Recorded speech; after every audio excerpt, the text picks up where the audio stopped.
السلام علیکم۔ آج سے 15 سال پہلے کی بات ہے۔ ہمارے محلے میں ایک گورکن رہتا تھا جو فوت ہو چکا ہے۔ نام محمد یوسف تھا۔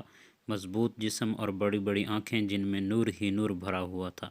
ایمان اس کے چہرے سے چھلکتا تھا۔ بارش چہرہ اس کی ایک ہی روٹین تھی، صبح گھر سے نکلتے اور شام کو قبرستان سے واپس آتا تھا۔ ہمیشہ راستے کے ایک طرف ہو کر چلتا تھا اور کسی کی طرف بری نظر سے نہیں دیکھتا تھا۔ ایک دن محلے کے پڑھے لکھے لڑکے اکٹھے ہوئے اور یوسف سے کہنے لگے کہ آپ کی ساری عمر قبرستان میں گزر گئی ہے، ہمیں کوئی واقعہ سنائیں۔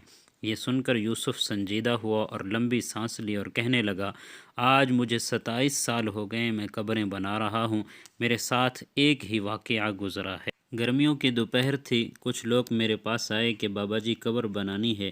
میں نے پوچھا کہ آدمی ہے یا عورت ہے، تو انہوں نے بتایا کہ عورت کرنٹ لگنے کی وجہ سے فوت ہو گئی ہے۔ وہ لوگ یہ کہہ کر چلے گئے، میں عموماً اکیلا ہی قبر بناتا ہوں۔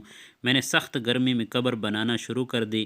دوپہر 2-2:30 بجے تک قبر مکمل ہو گئی۔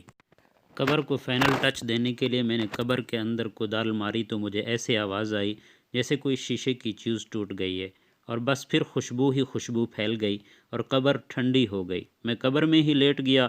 باہر سخت گرمی تھی، اندر قبر ٹھنڈک اور خوشبو سے بھری ہوئی تھی۔ اس سے میری روح تک خوش ہو گئی۔ میں حیرانی اور دہشت سے خاموش رہا۔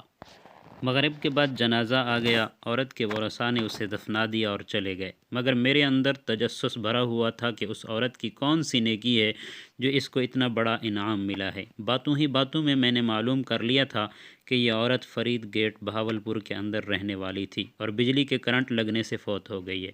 آباء و اجداد یہیں کے رہنے والے تھے۔ میں پوچھتا ہوا فرید گیٹ پہنچ گیا اور عورت کے بارے میں معلوم ہوا کہ اس عورت کا خاوند کچھ عرصہ پہلے فوت ہو گیا تھا۔ وہ بیچارہ 6-7 سال بیمار رہا۔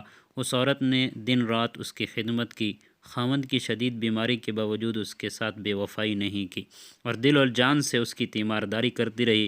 باوجود غربت کی اس کو محنت مزدوری کر کے کھانا کھلاتی رہی اور اپنے جذبات کو اپنے خاوند پر قربان کر دیا۔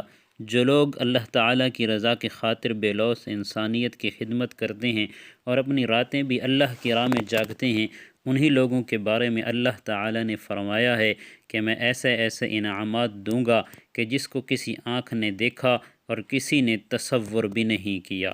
خوش نصیب ہیں وہ لوگ جن کی قبریں خوشبو اور ٹھنڈک سے بھری ہوئی ہیں۔ دعا ہے کہ اللہ تعالی ہمیں اور سب مسلمانوں کو بخش دے اور آخرت میں ٹھنڈک عطا فرمائے۔ آمین۔